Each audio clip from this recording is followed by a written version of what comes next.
Thank you. Much appreciation for all those involved with this creation. Mass is to gravity as blank is to attraction. Is it attention? Give us the whole equation again. Mass is to gravity. Mass is to gravity as blank is to attraction. Well, we've got to flip that. We have to say as vibration is to attraction, not as attraction is to vibration. Gravity is the consistent that mass responds to. Vibration is the consistent that everything else responds to. Yeah. So your equation was flipped a little bit. So can it be a force of attraction be determined by using frequency in an equation? Yes. And humans haven't discovered that yet. Well, they're doing it all the time. They've discovered in different ways of content. They're doing it, they just don't know it. They keep flipping their equations. They haven't generalized it to vibration for everything. They don't want it to be as simple as it is. I see. Okay.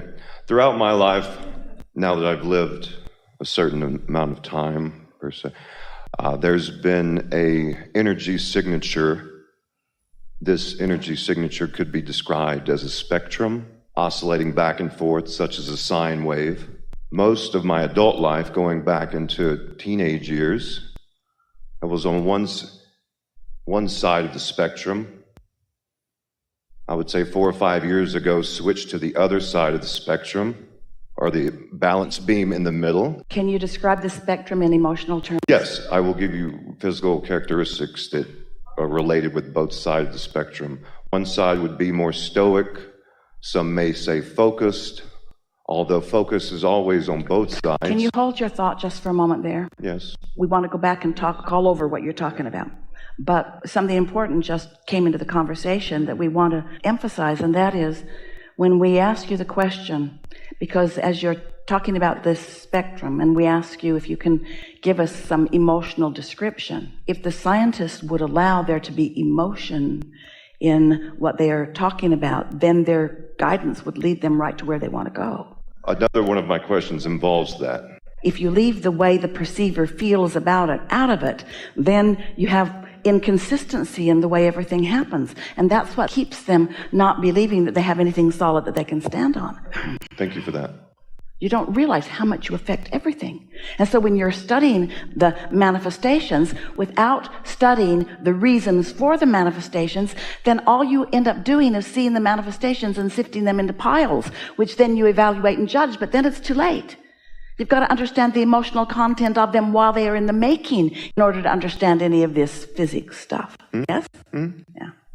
Going back to the sine wave, if you were to imagine a balance beam in the center, we like to do that. And the balance of any aspect of life could wanted and unwanted. Could be likened to that.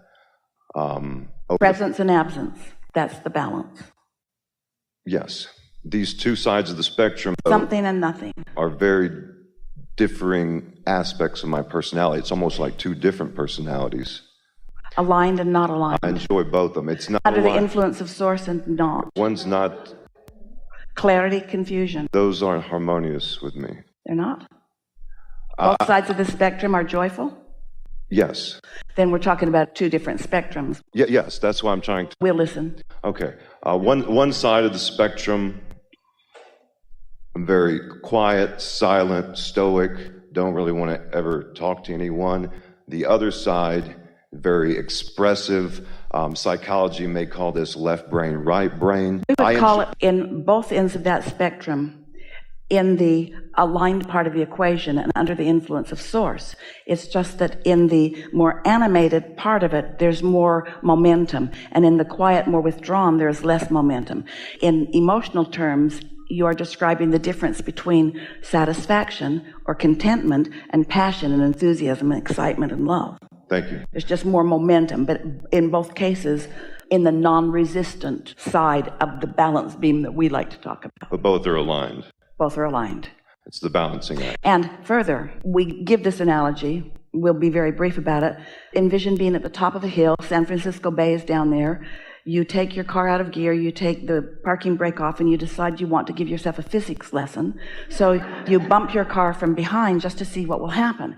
And then you know what's going to happen because this isn't your first rodeo. So you stand out in front of it, you let your car bump up against you, and you stop it. And it was easy to do because there was so little momentum. But you wouldn't want to be at the bottom of the bay waiting to stop that car because you wouldn't stop it. So here, on this emotional scale, with despair at one end and ecstasy at the other, in the center of it is contentment or satisfaction. It's really this lovely place of control. So if you are moving up the emotional scale, let's say that you are in despair and then you move into revenge, you feel better in revenge because there's more control and there's less resistance. And when you are angry, you feel better in anger than revenge because there's more control and there's less resistance, until eventually you come and you could cross the other side of this tipping point into this satisfaction, which is non-resistant. Now, this is the thing that we want you to hear, and we think it will influence what occurs to you next. Once you move into non-resistance, now you are under the influence of that broader knowing, of all of the momentum of what your inner being knows.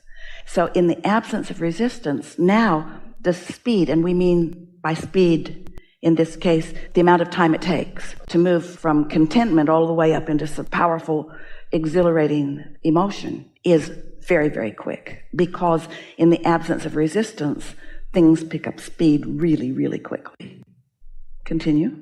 Focusing in on something a little more personal, on the passionate end of the spectrum, I spoke to you back in April in Atlanta, speaking about voice and physical exercises relating to consciousness.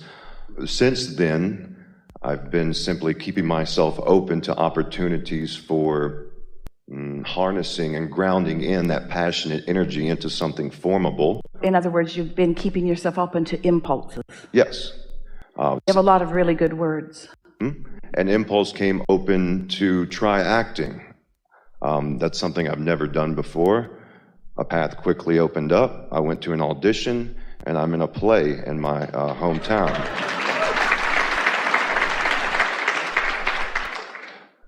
So I've completed that, and it has been wonderful. Acting is an excellent example of deliberate creating, cutting out a lot of the noise of life, and I'm appreciative of it. I'm appreciative of the continuing vocal exercises I do. I'm appreciative of the increased capacity of singing I can do.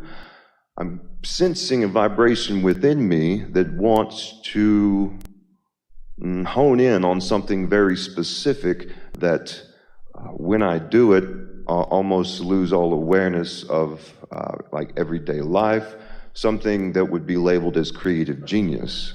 So something along the lines of what Esther does, but not the same content, not the same form. So many are doing that in their musical presentations. That is what's happening. They get into that under the influence of Source.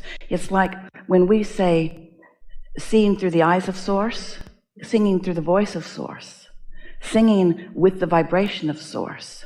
Because you see, you've prepared your physical instrument, and now you're just waiting for the inspiration to utilize that instrument in ways that it has not been utilized before.